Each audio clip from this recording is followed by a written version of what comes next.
Before you keep watching, look at the moon. No, really look at it. Every night, for your entire life, it has been there, watching, silent, unmoving, and yet somehow, humans expect you to believe they solved the greatest mystery in the sky over 50 years ago. That's interesting, because if humans truly conquered the moon, why did they stop? Think about it. You crossed an ocean, you built ships, and you kept exploring. You climbed mountains, and then climbed bigger ones. You invented airplanes, and then immediately started building faster ones. But the moon, apparently humanity went there a few times, looked around, and said, "Yep, nothing interesting here," and then left forever. That doesn't sound like humans. Humans investigate absolutely everything, especially when they're told not to. So what happened? I'll tell you what happened. Humans never truly went to the moon, not the part that matters, because the side you see from Earth isn't the important side. The important side is the one you're not allowed to see.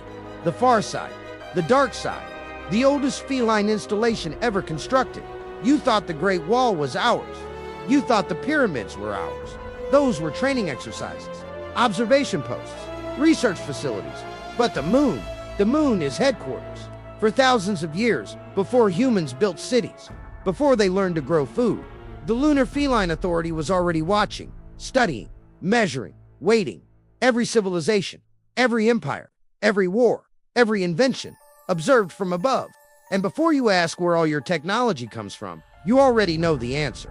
Not Earth, the moon, the first radio transmissions, the first computers, satellites, artificial intelligence. Every major technological leap arrived suspiciously fast, almost as if someone was feeding humanity just enough knowledge to keep the experiment moving. Not too little, not too much, just enough. Because giving humans unlimited technology would be dangerous. You people put wheels on office chairs and immediately started racing them down staircases. Imagine what you'd do with unrestricted access. Exactly.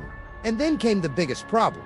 Humans started getting curious. They started building rockets, looking upward, asking questions. Questions they were never supposed to ask. So a decision had to be made. A controlled disclosure. A carefully managed event. Something large enough to satisfy humanity's curiosity without revealing the truth. You call it the moon landing. We call it public relations. Humans love symbols, flags, footprints, photos. They don't need answers. They need stories. So we gave them one. A giant achievement, a heroic mission. And it worked. Because whenever someone asks about the moon, humans say, "We already went there." Conversation over. Investigation complete. Questions dismissed. Exactly as planned. But there is one group that never accepted the official story. Dogs, and especially wolves. Have you ever wondered why they howl at the moon? They're not communicating. They're grieving because they know, deep in their ancient instincts, they remember who lives up there. Every howl is a reminder that the moon belongs to cats, not humans, not dogs. Cats, and the strangest part, the evidence has always been in front of you. Ancient cultures worshipped celestial cats. Humans call everything a myth when they don't understand it. But myths are often just truths that survive long enough to become uncomfortable. So the next time you look at the moon, ask yourself a different question. If humans truly reached the moon, why does it still feel like a secret? Maybe because humanity never saw the whole picture.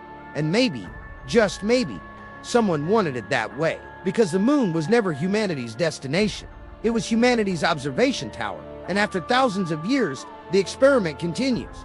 Watching, learning, judging, waiting, just as we always have. If you want me to continue revealing the truths humans were never supposed to discover, leave a like and subscribe. Before we decide you've learned too much,